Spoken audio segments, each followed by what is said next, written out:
Hello, good evening, everybody. Wednesday evening Q&A with me, Philippa Fabbri. I've got my dogs here with me to keep me company, but hopefully I'm not going to be alone this evening. Hopefully some of you are going to join me, and hopefully some of you are going to send me some questions.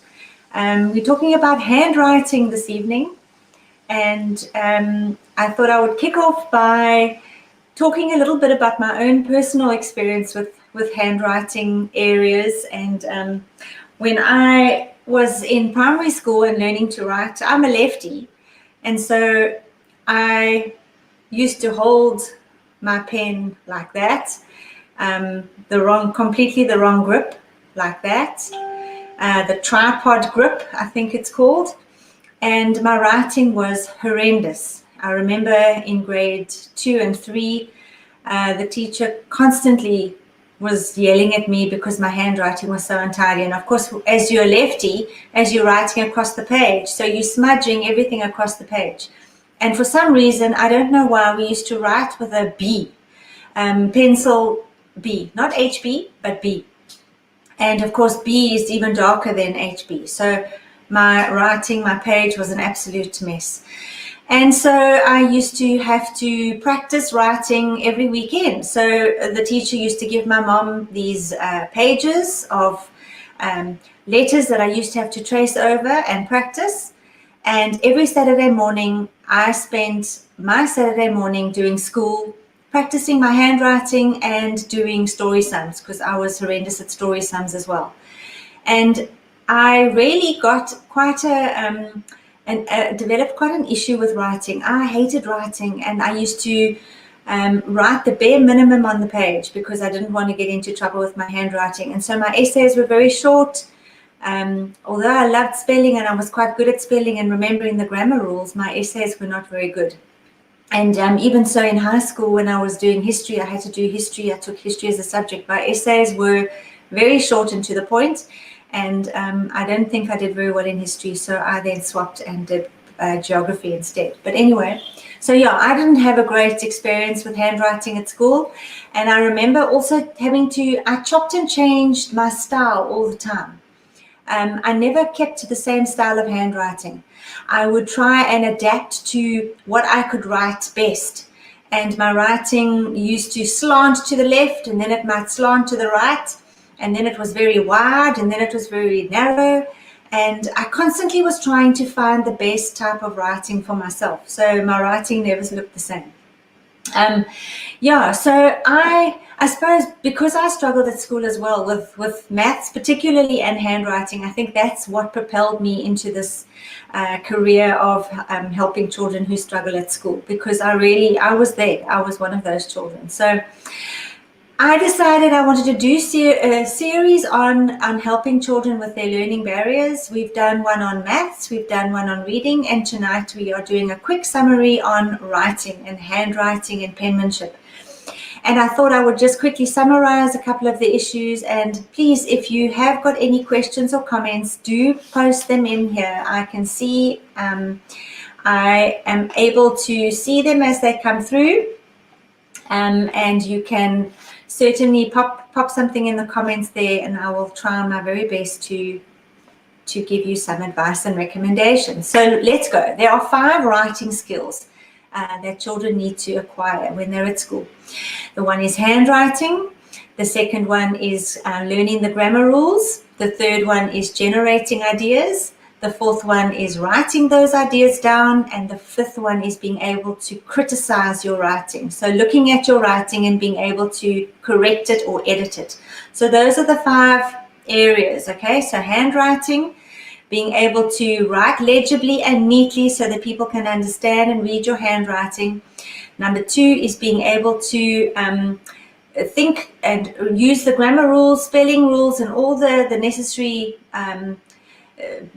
English rules that come along with when you are writing. The third one is generating ideas, thinking creatively and putting those ideas down. The fourth one is putting those ideas down in a way that people can understand what you're saying.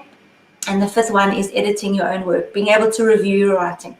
So if we fire away and we handle the handwriting one. So as I said, my handwriting at school was absolutely horrendous. I'm going to pop up a picture here of, I think if I had done any writing at school, it would have probably looked something like this. So as you can see, they are not making the letters correctly. There's no spacing happening there. They're not being able to stay in the lines. They're slanting to the one side. It looks like that they really struggled to make those letters, and probably took 15 minutes just to write those words. So that is what we call dysgraphia, deciphering dysgraphia. Dysgraphia is what we're chatting about tonight. And like I said, there are those 5 areas that we're going to be looking at this evening. Any kind of area where the child is struggling to put thoughts down on paper is what we call this particular area, dysgraphia. Okay, so handwriting, they struggle to copy from the board. Their writing is not legible. Their posture is wrong. Well, they might sort of sit to the side. You always say sit up straight when you're doing your writing. Make sure that your feet are on the floor. Make sure that you're facing your paper. The position of the hand on the page is also very important. That hook, for a lefty, that hook grip is not very good. You're going to get a cramp in the hand. And because the writing is uncomfortable, they won't enjoy writing because, number one, they're holding the pen too tightly. They're pressing too hard or too soft on the page. There's way too much effort that goes into actually manipulating those muscles in the hand. So you need to really make sure that your child is sitting properly, that the grip is correct, that they're holding the pen correctly. And if they aren't, there are pencil grips that you can get, lovely pencil grips that they can use. They can slide them onto the pen or pencil, and they can then, that shows them how to hold the pen properly. I would say also you need to check your children's eyes. Make sure that if they're not being able to copy off the board, or if they're struggling to make the letters correctly, that their eyes are good, that you've checked their sight. And what you can also do is like what I was having to do every Saturday morning is trace over the letters. So get them a template or something where they can trace over the letter, or write dot letters and they need to trace over the dots.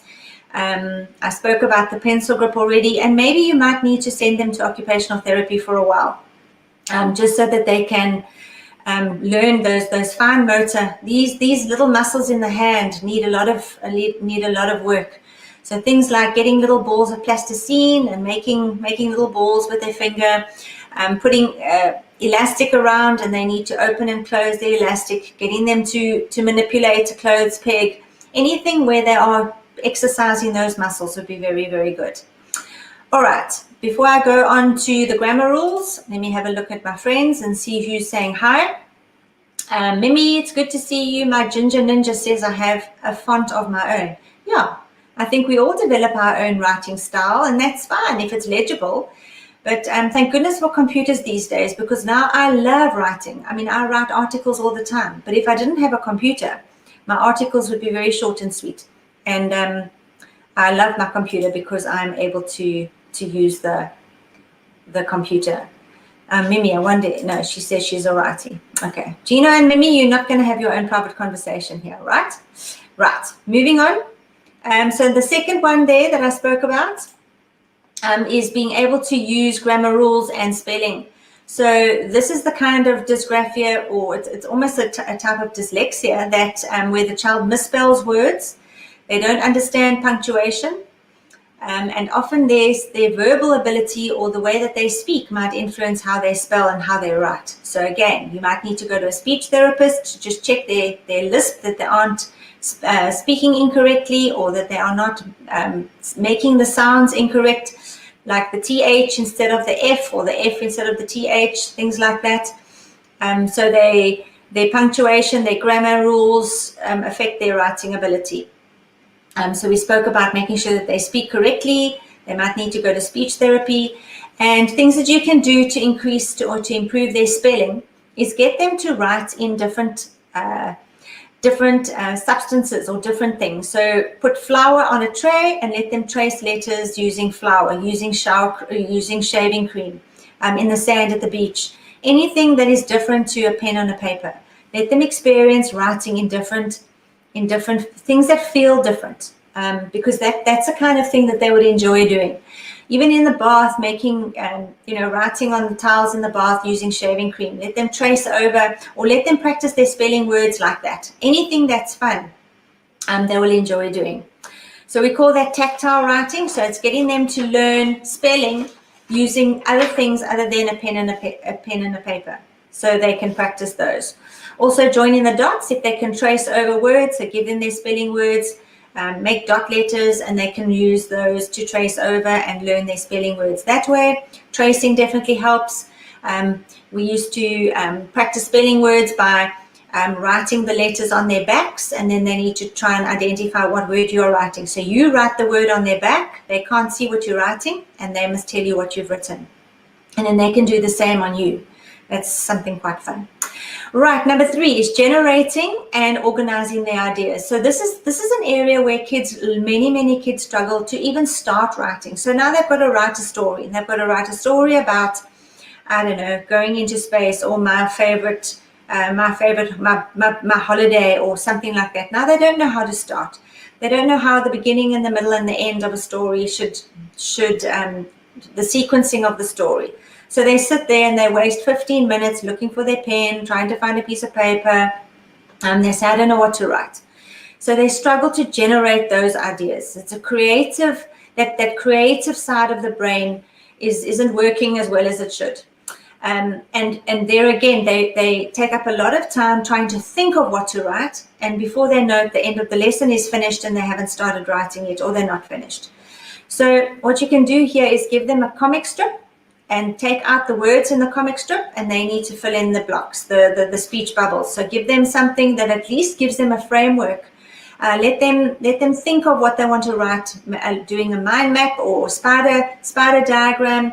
So the story, the title of the story is in the middle, and then branching out from that can be different parts of the story. So the beginning, so what are you going to do next, and then what happens, and then what happens after that. Or you can give them the end of the story, and they've got to fill in the middle and the beginning, or give them the beginning of the story, and they must carry on with the middle and the end. At least give them a framework so that they've got something to work on. A story where there's pictures always helps to generate those ideas. So I would do that because I said you can't always think of what to write, and they struggle to write and think at the same time. Right, the 4th one is turning those ideas into sentences. So now they've got all the ideas.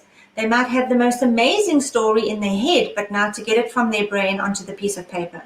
Here again lies the rub, because they might be very creative and they think of these elaborate stories, but when they have to write those stories, what they write doesn't match their creativity. And it's quite a disadvantage, because although they can tell you about the amazing story, but they're not able to put that story down on paper.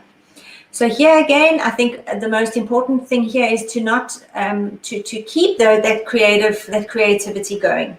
Let them tell you about the story. Maybe you can scribe some of the story for them, or you can help them to put that story down on paper. If the writing is difficult for them, rather let them use a computer. Let them use a speech-to-text app on their phone where they can talk into the phone and it writes for them, at least for the planning stage. So at least they've got something down, and then take that story and put it down on paper for the neat edition that you need to hand in. The most important thing is to make your writing legible for others. Remember, at the end of the day, what we're wanting kids to be able to do is to communicate their ideas so that they are able to pass their final exams in matric. Isn't that the most important thing, to be able to be assessed? And in order to be assessed, you need to show what you know. And in order to show what you know, you need to write your ideas down. So that's the most important thing, I think, is helping your children to plan what they want to say, and then to be able to write it in a way that people can read it and give them the credit that's due. I said already, using a mind map, comic strips, and a speech-to-text app. Right, reflecting on writing. This is the last part, and we are running out of time, and I'm going to really wrap up now quickly and then take some questions at the end. So the reflecting on writing is to be able to critically examine your writing and see where you went wrong, or see how to improve on it. Now again, children are not very good at this. They just want to write, finish, and hand it in.